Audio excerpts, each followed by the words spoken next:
Hello everyone, in this video we are going to do a comparison between ionic and covalent compounds which is related to the chapter chemical bonding. So this video will also give you a summary of the chapter chemical bonding and how the ionic and covalent compounds are different from each other. So let's start with the different properties of ionic and covalent compounds. So the first thing, that is the formation of the compounds. So you already know that ionic compounds are formed by the transfer of electrons, while covalent compounds are formed by sharing of electrons. तो ये चीज आपको already पता है कि आयनिक compounds में transfer होता है इलेक्ट्रॉन्स का, डोनेट या फिर एक्सेप्टेंस होती है इलेक्ट्रॉन की. एक एटम इलेक्ट्रॉन डोनेट करता है, दूसरा एटम इलेक्ट्रॉन गेन करता है. जबकि कोवेलेंट कंपाउंड्स में क्या होता है, इलेक्ट्रॉन्स की शेयरिंग होती है. तो ये चीज तो आपको ऑलरेडी क्लियर है, ये आप डेफिनेशन में ऑलरेडी पढ़ चुके हो. The second thing is state. So ionic compounds exist in solid state at room temperature while covalent compounds exist in all three states, that is solid, liquid and gaseous. तो ये चीज आपको ध्यान रखनी बहुत ज्यादा जरूरी है कि आयनिक कंपाउंड्स जो होते हैं वो सॉलिड स्टेट में एग्जिस्ट करते हैं और covalent compounds solid, liquid and gases तीनों स्टेट में एग्जिस्ट करते हैं.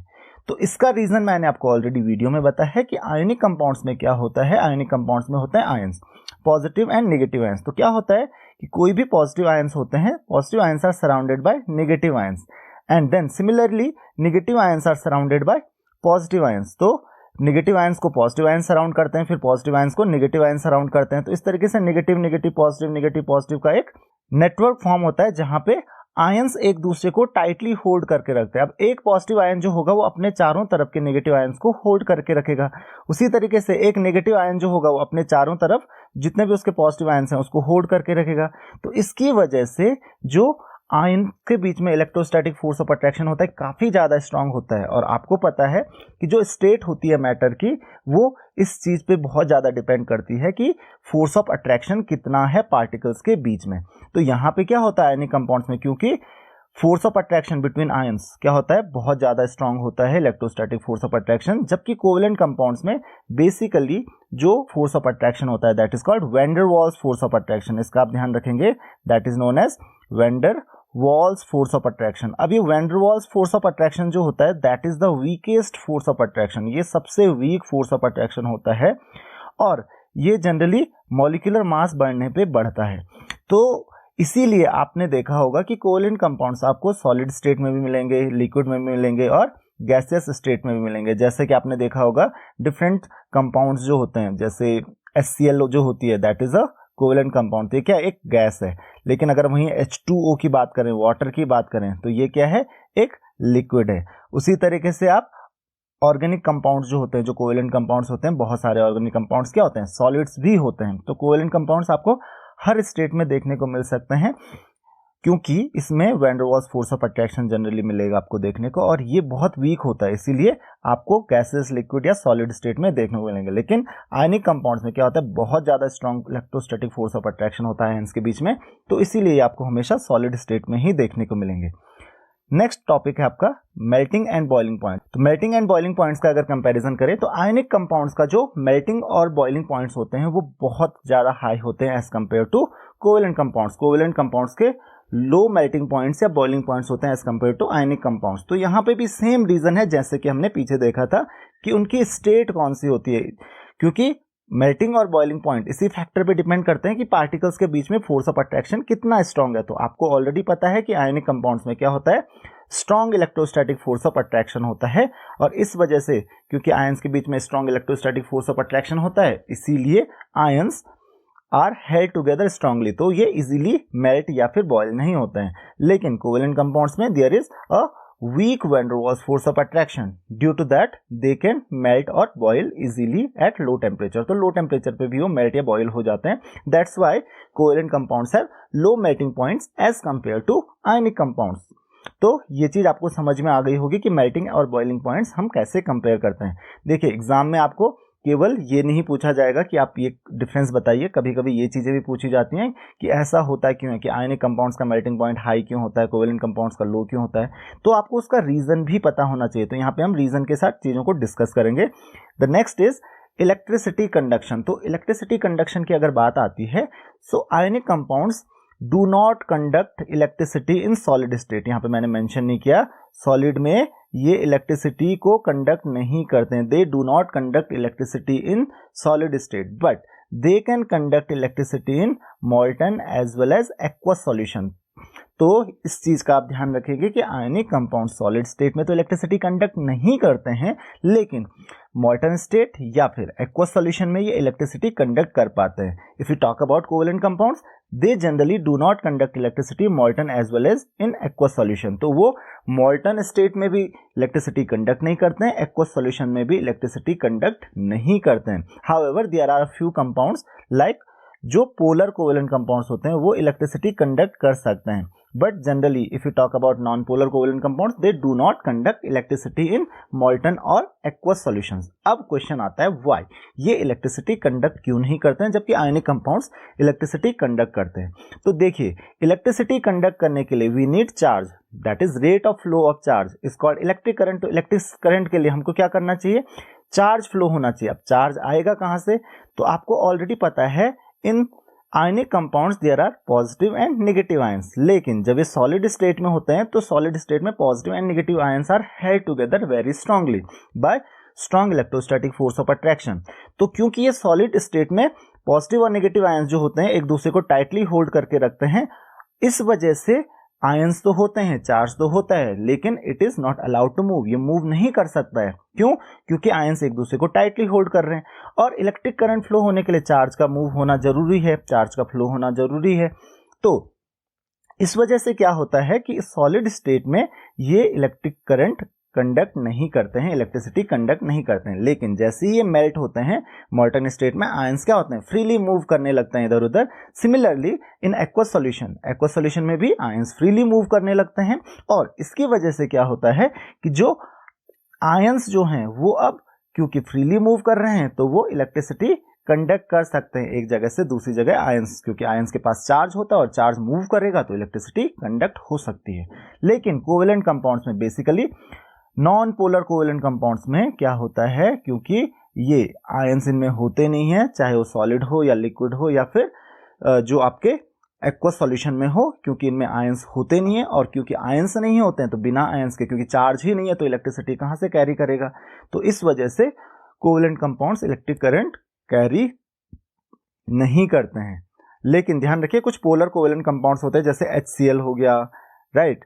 तो HCl जो है ये इलेक्ट्रिसिटी कंडक्ट करता है, तो इसका ध्यान रखेंगे आप, polar covalent compounds electricity conduct करते हैं इन एक्वस सॉल्यूशन में इलेक्ट्रिसिटी कंडक्ट करते हैं, मॉल्टन स्टेट में नहीं करते हैं। नेक्स्ट है आपके पास डीकंपोजिशन। तो जब भी कोई कंपाउंड डिकम्पोज होता है, मींस ब्रेक होता है, तो ध्यान रखिए आयनिक कंपाउंड जो होते हैं they undergo dissociation in the solutions. इनमें क्या होता है, डिसोसिएशन होता है, while covalent compounds undergo ionization in their aqueous solution. तो कोवेलेंट कंपाउंड्स में होता है आयोनाइजेशन और आयनिक कंपाउंड्स में होता है डिसोसिएशन। तो इन दो टर्म्स को आप ध्यान से समझिए कि डिसोसिएशन और आयोनाइजेशन होता क्या है।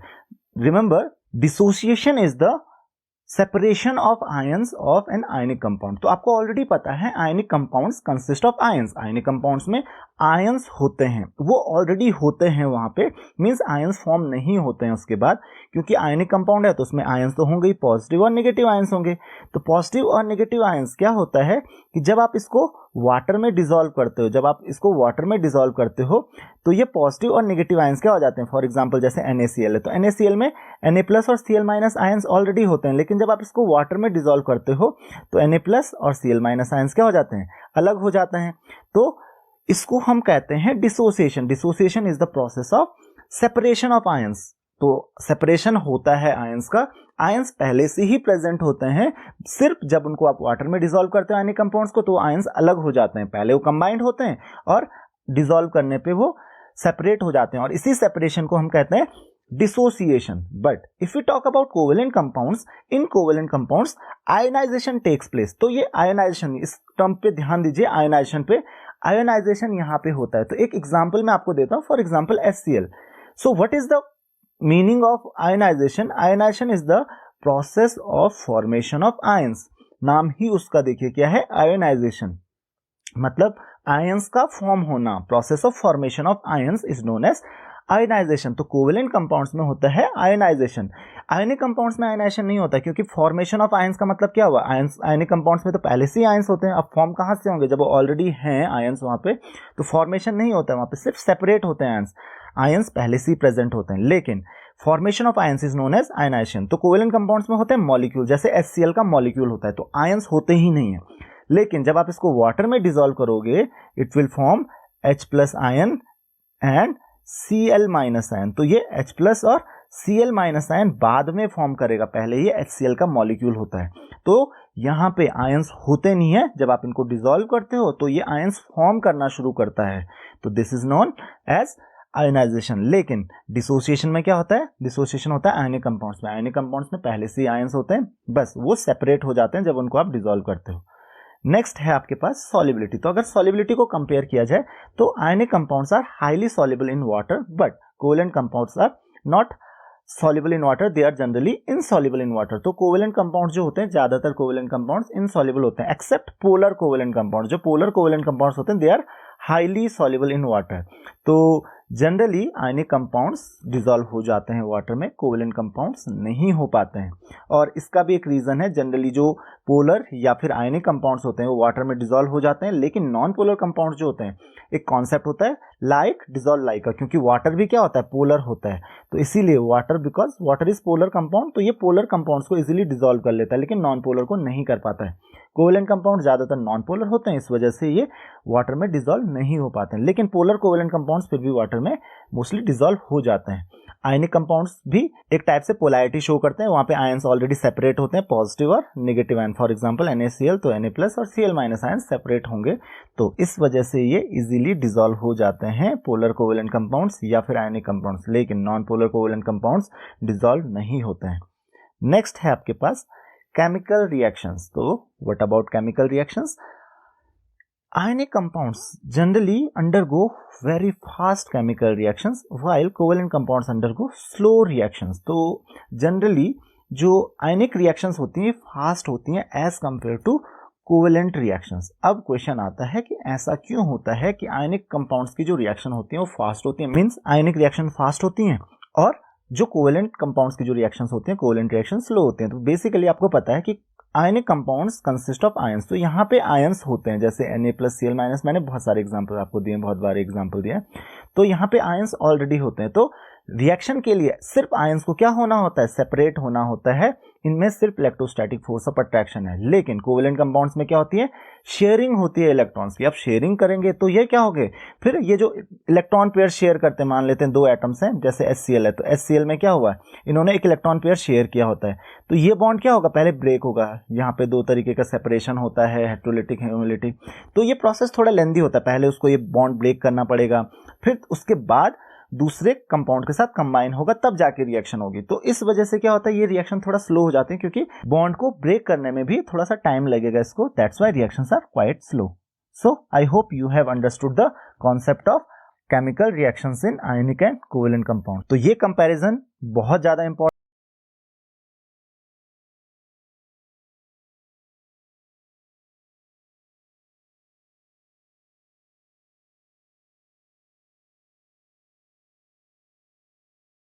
पड़ता है।